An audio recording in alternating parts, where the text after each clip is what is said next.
الفضل YouTube channel میں آپ کا استقبال ہے۔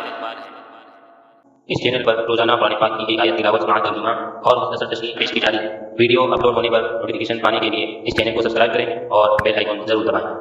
السلام علیکم ورحمۃ اللہ وبرکاتہ۔ میرے دینی و ایمانی بھائیوں اور بہنوں، سورہ نساء آیت نمبر 117 پیش خدمت ہے۔ اعوذ باللہ من الشیطان الرجیم، ان يدعون من دونه الا اناثا وان يدعون الا شیطانا مریدا۔ یہ تو اللہ تعالیٰ کو چھوڑ کر صرف عورتوں کو پکارتے ہیں، اور دراصل یہ صرف سرکش شیطان کو پوچھتے ہیں۔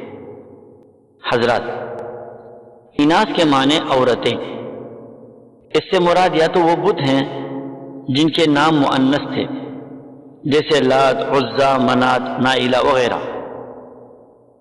یا اس سے مراد فرشتے ہیں، کیونکہ مشرکین عرب فرشتوں کو اللہ کی بیٹیاں سمجھتے تھے اور ان کی عبادت کیا کرتے تھے۔ مفسرین قرآن میں سے حضرت ضحاک کا قول ہے کہ مشرک فرشتوں کو پوجا کرتے تھے اور انہیں اللہ کی لڑکیاں مانتے تھے، اور کہتے تھے کہ ان کی عبادت سے ہماری اصل غرض اللہ کی قربت حاصل کرنا ہے، اور ان کی تصویریں عورتوں کی شکل کی بنا کر قائم کرتے تھے، پھر حکم کرتے تھے اور تقلید کرتے تھے اور کہتے تھے کہ یہ صورتیں فرشتوں کی ہیں جو اللہ کی لڑکیاں ہیں۔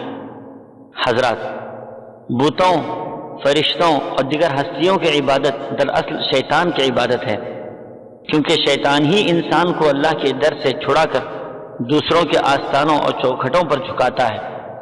اس لیے قرآن کی اس آیت میں فرمایا گیا کہ یہ لوگ اللہ کی عبادت کرنے اور اس کے سامنے جھکنے کے بجائے صرف عورتوں کو پکارتے ہیں۔